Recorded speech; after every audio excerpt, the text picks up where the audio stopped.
요즘에 그 화제가 되고 있는 이준석. 근데 이준석 이야기를 이렇게 가만 들어보면은,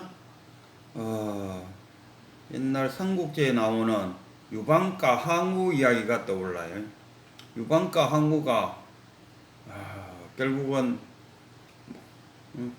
비슷한 힘을 유지하다가 결국 항우가 유방한테 패하게 되죠. 그래서, 항우는 그 많던 세력들을 다 잃고 쫓기는 신세가 되죠. 그래갖고 자기가 타고 다니는 그 오춘만가 그것도 잃고 또 자기가 애첩도 잃고 하나하나 다 떨어져 나가고 허허 볼판에 홀로 서 있는데 적군들이 자기를 포위하더라. 그래서 자기의 모간지를 내주는 그런 참 비참한 순간까지 갔는데, 그것이 이준석이와 너무나 대조되는 느낌입니다. 요새 보면은 이준석의 언변에 대해서 비난을 많이 하고 있어요. 그래서 저는 이준석이가 무슨 이야기를 했는지를 대해서 꽤 관심이 많아서 자세하게 이준석이가 말할 때 자세하게 들어봐요. 그럼 이준석이 말이 이준석 입장에서 바라보면은 틀린 말이 하나도 없어요. 이준석이의 대표적인 말, 지구를 떠나겠다. 안철수하고 지금 윤석열이가 당선되면은 나는 지구를 떠나겠다. 그때 그 당시 상황이 어떤 상황이냐 볼 때 그 당시에 이준석이는 당대표였어요. 국민의힘 당대표고 안철수나 윤석열이는 당외의 사람이었어요. 그러면 나라도 당연히 안철수나 윤석열이 당첨되면 난 지구를 떠나겠다. 지구를 떠나겠다는 건 뭡니까? 당대표직을 내려놓겠다는 이야기잖아요. 아니 당대표가 당외의 사람이 후보가 되고 당내에 있는 사람이 떨어진다 하면 그때 오세훈이하고 또 여기는 유승민이잖아요. 유승민하고 오세훈이가 당내의 사람이고 당 밖의 사람은 안철수하고 윤석열인데, 그럼 당 밖의 사람이 당의 야당의 후보가 된다 하면 그럼 국민의힘 당대표로서는 당연히 대표직을 일어나야지. 그런 차원에서 이야기했다. 뭐 이렇게. 그럼 가만 들어보면 맞는 이야기잖아요. 그리고 그 성접대 문제도 그러더라고. 그래서 마지막 성접대가 무슨 어떤 기업의 총수를 그 교도소에 있는데 내보내달라고 이준석이한테 술을 사줬다. 근데 이준석이 입장에서 하는 말이, 아니 그 자리에 단 둘만 있었는 것도 아니고 여러 명 있는 데서 술을 샀고 내한테 술 접대를 100만원치 했다고 하는데, 아니 여러 명 있는 데서 100만원 샀는데 그게 어떻게 내한테 100만원짜리 술 접대가 되고, 또 많은 사람들이 있는 데서 청탁을 하려면은 단둘이서 조용하게 하는 게 청탁이지, 서너 명씩 있는 자리에서 하는 청탁이 그게 청탁이라고 말할 수 있나? 저도 지금 교도소에서 있는 사람이 뭐라고 막 해서 샀는데, 에이, 사기꾼으로 들어갔다며. 사기로 그 안에 들어갔으니 지금 사기꾼이라 해도 큰 문제는 안 된다. 근데 내가 볼 때 사기꾼 말을 자꾸 믿고 어째 증거가 있네 어쩌고 하는데, 그걸로 이준석이를 올가맨다는 것은, 에이, 나중에 재판 때 어떻게 될런가? 그 생각이 좀 들어요.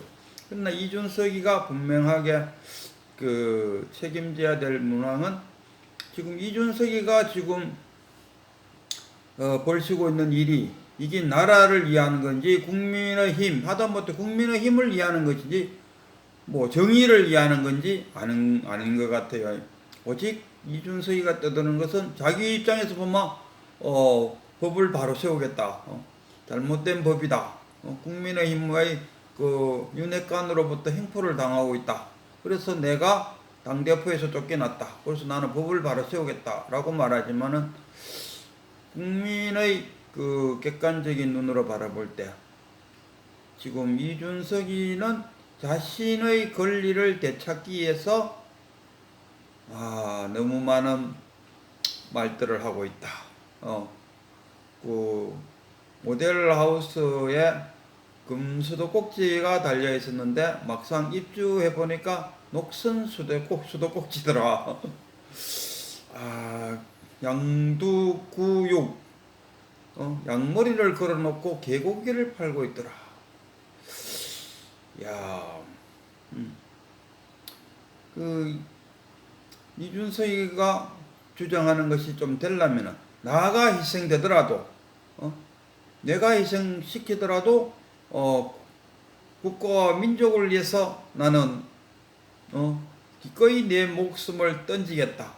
이런 각오로 떠들면은 사람들로부터 박수를 받을 건데, 지금 이준석이 하는 행위는 아무리 봐도 그 자기의 구사토평, 토사구표 토끼를 다 잡고 나니까 팽당한다. 개를 버리 뻔다 아닙니까? 더 이상 쓸 데가 없어요. 개를 어떤 사람 개를 잡으면 먹는다 하겠네. 토사구팽이랬으니까 그냥 개를 잡으면 개를 이제 쓸 데가 없으니까 가까이 할 필요가 없다. 이거 버렸다. 자기는 토사구팽 당했다는데, 그러나 자기가 대통령하고 늘상 대등한 관계에 있고자 노력했다 아닙니까? 대통령하고 어느 당대표하고 대등한 관계가 되면 안 되죠. 당대표는 대통령이 국정수행을 잘할 수 있도록 뒤에서 보조해주는 역할이 하는 게 당대표의 역할인데, 그게 대통령하고 대등한 관계에서 내가 항상 그 윤핵관으로부터 무시당하고, 저그들끼리 결정 내려갖고 당대표인 나한테는 말도 안 하고 내가 항상 무시당하고 있다. 이런 식으로 표현을 하고 있어요. 그 당대표가 대통령과 동등한 관계를 유지하고 싶다. 이게 되는 이야기인가 싶어요. 이준석이가 요구하는 느낌은, 제가 받아들이기에는 이준석의 요구는 당대표로서 대통령과 동등한 관계에 놓여서 정책도 동등하게 정보를 주고받고 싶다. 이런 정도의 차원인 것 같아요. 그건 아니다. 옛날에 보면은 그 대통령 비서실에 있는 사람과 당대표하고 비슷한 관계를 유지한다든 이런 거는 의미가 있다 하지만, 대통령과 늘상 같이 하겠다. 그 대통령 후보일 때도 마찬가지 아닙니까? 그리고 자기가 대통령 후보하고 비슷한 대등한 관계가 안 되니까 윤핵관들이 저들끼리만 정보를 주고받으니까, 그러면 내 역할은 여기까지 하고는 뛰쳐나가 버렸다 아닙니까? 지금 또 이준석이가 하는 말은 내가 가만히 들어보면, 이준석이 편에 서서 가만히 들어보면 이준석 말은 다 맞아요. 다 맞는 말입니다. 그러나 한 걸음 떨어져 나와서 객관적인 입장에서 이준석이를 들다 보면은 지금 국민의힘을 흔들고, 국민의힘이 흔들리면은 국민의힘이 일치 단결되어 갖고 민주당의 엄한 짓을 하는 것을 깨고, 지금 문재인이 저질렀던 그 여러 가지 범죄 사건들, 그리고 문재인 밑에서 동조했던 그 범법자들, 그것을 지금 윤석열이가 처단하려 할 때 국민의힘에서 그 힘의 밑바탕이 돼줘야 되는, 지금 이 절대절명의 이 시간에 이준석이가 적하고 있다 아닙니까? 시바 때가 이준석이가 지금 다리를 뻗치더라도 보고 다리를 뻗쳐야 될 거 아닙니까? 누울 자리를 보고 다리를 뻗치라, 이런 이야기. 이준석이 지금 누울 자리가 아닌데 지금 다리를 뻗치고 있다. 지금은 국민의힘이 단결해갖고 민주당의 문재인 때 했는 북송 사건이라든가 원자력 사건이라든가 지금 처단해야 될 그런 애들이 참 많은데, 이준석이가 적하고 있을 있기는 동력이 상실되고 있다, 이런 이야기. 그래서 이준석이는 아무래도 국민들로부터 버림받지 않을까 하는 제 생각입니다. 그러니까 이론과 실제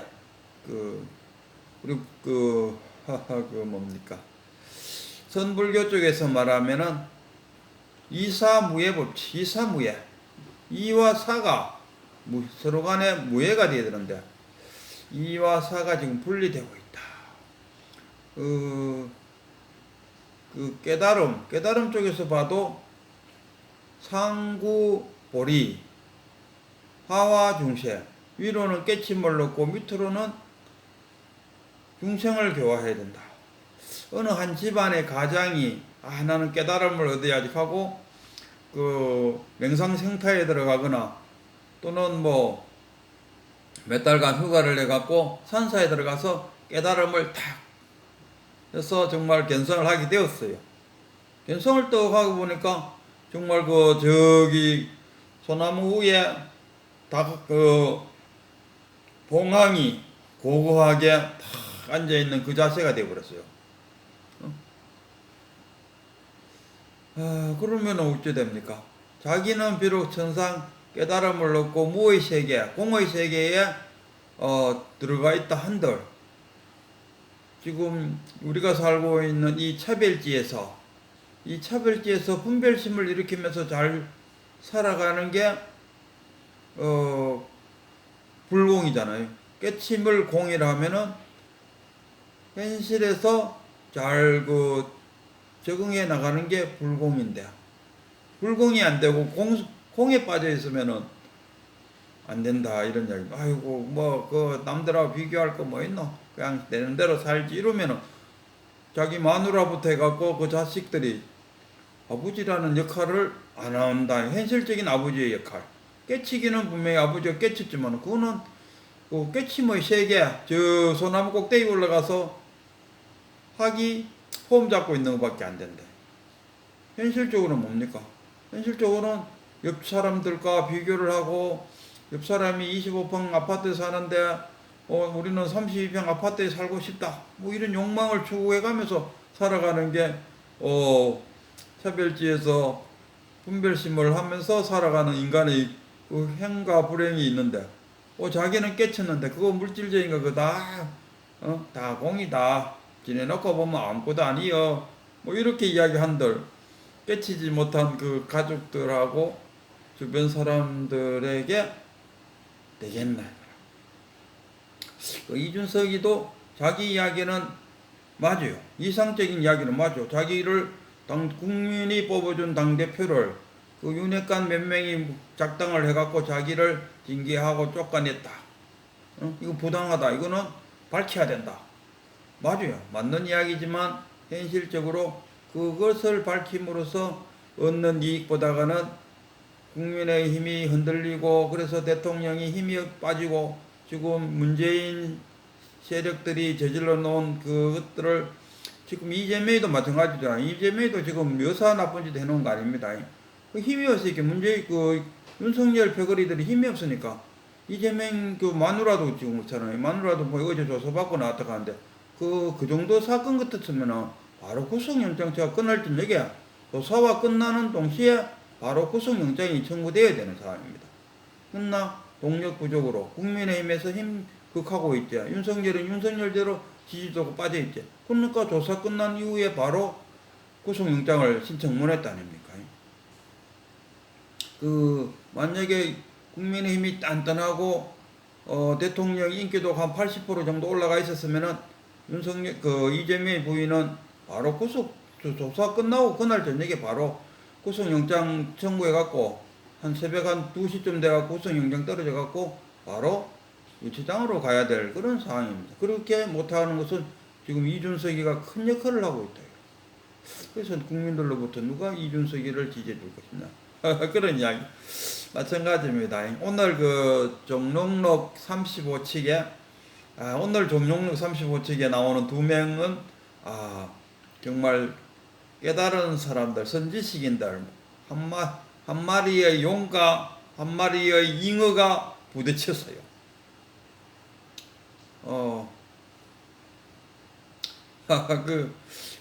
그게 이름 이름이 갑자기 안 떠오르네. 가만히 있어봐요. 가만히 있어보자. 그 이름이, 낙포. 낙포와 heb산이라는 선지식의 낙포가 찾아왔어요. 이 낙포가 누구냐 하면은 임제 밑에서 한 20년 정도 시중을 둔 아주 그래갖고 이제 낙포가 임제 밑에 있다가 이제 행각을 나가고 싶으니까 임재가 어디로 갈라 하는 거 그러니까 남쪽으로 한번 행각을 해보겠습니다 하니까 그래 그 차 한 마리의 활발한 잉어가 이제 대륙으로 나아가는구나 하고 인가를 해줬어요. 그러니까 이 낙포도 깨침에 대해서는 임재선사로부터 인가를 받았어요. 그래갖고 이제 그 행각을 하다가 heb산이란 산 이름이 heb산에다가 어느 굴 암자를 짓고 거기서 이제 한 1년 정도 가까이 이제 거기서 기거하고 있었어요. 그러니까 여기 나오는 그 대선사 heb산은 그 이름이 heb산선사입니다. 우리 heb산선사가 이 heb산선사 또한 대단한 사람이죠. 이 누구냐 하면은 그 조동종의 그 할아버지 약산 밑에 그러니까 이거는 족보를 좀 더 이야기하면 정원행사 저쪽 편에는 임제는 남악 해양 계통이고 이쪽은 정원행사 계통이고 정원행사에서 그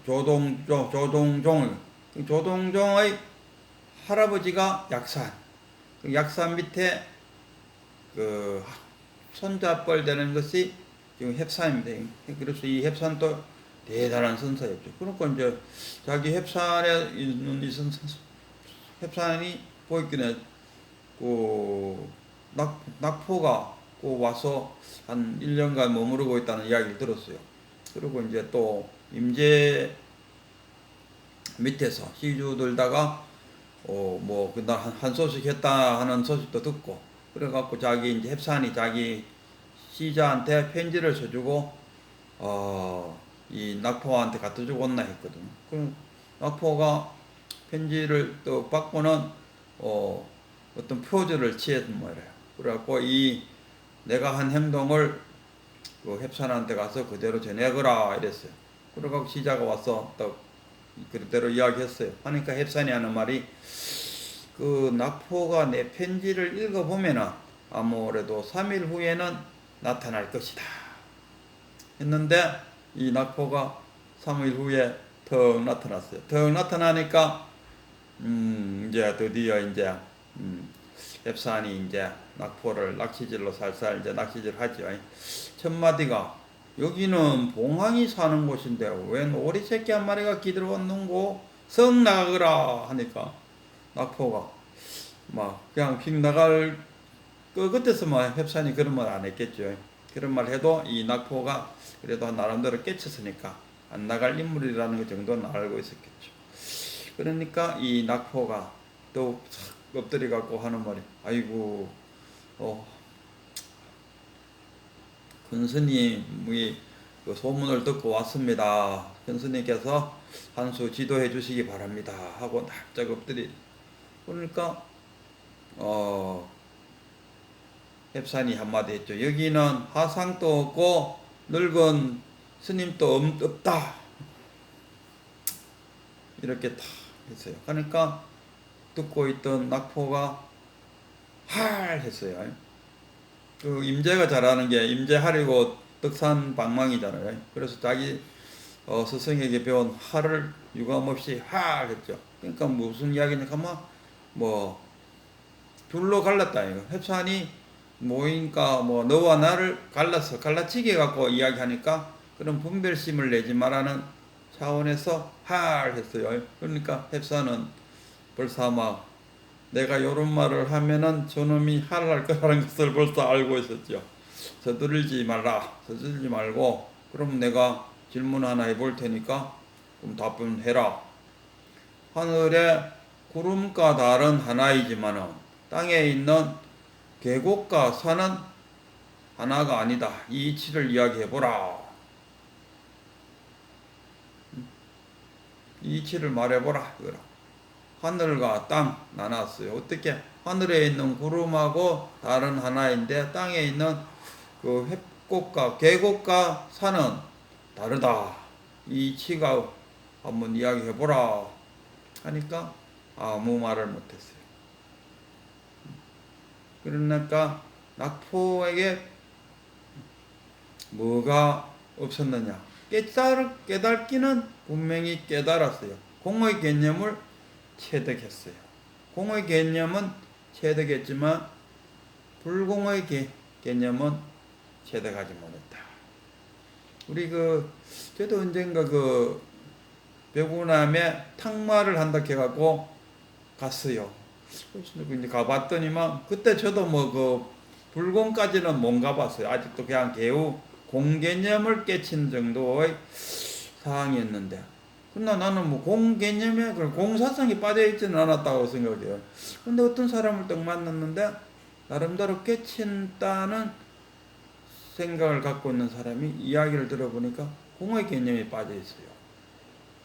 나는요 다른 사람하고 이야기 들어봐도 그렇게 화도 안 나고 그냥 그러려니 하고 이러대고, 신랑이 걔도 별로 화도 안 나고 그러려니 하고 그래 지내요 이러더라고요. 그게 공의 개념이죠. 공에 빠졌다. 그러나 그 불공이라는 것은 우리가 저는 반야신경에 공중에는 아니비설신도 없고 부정불구도 없고 뭐도 없고 다 없다. 산도 공하고 물도 공했다. 그런데 그 와중에 거기서 관야의 지혜가 나와서 안옥따라 삼막삼보리를 얻었다 이러져 있잖아요. 거기서 관야의 지혜가 나왔다는 것이 그게 바로 불공입니다. 그래서 지금 이 헵산이 낙포를 제자로 받아들이고, 그리고 이 낙포가 이제 임재한테 20년 동안 있었는데 불구하고 이 헵산한테 와서 그 한가르침을 얻고는 헵산의 법을 이어받은 헵산 밑에 바로 이제 낙포가 되듯이 낙포가 헵산의 제자가 되어서 아마 불공의 이치를 깨쳤다.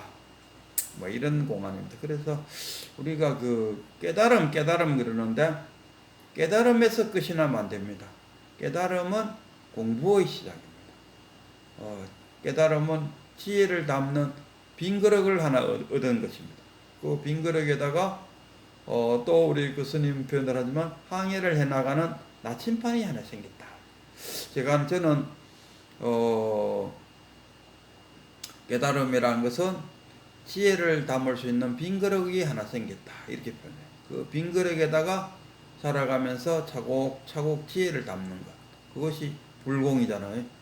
공과 불공 양쪽 눈을 깨고 외눈박이가 되어서는 안 되죠. 그렇다고 깨침도 못 이루고 차별지에서 분별심에만 영특한 그런 인간이 되어갖고는 또 삶의 의미가 없지 않겠나. 그래서 깨달음을 얻은 이후에 관야의 지혜로 이 차별지에서 분별심을 그걸 달리 좀 선적으로 표현하면은 시절 인연을 만나 지금 여기서, 시절 인연이라는 것은 인간으로 태어났다는 것 아니겠습니까?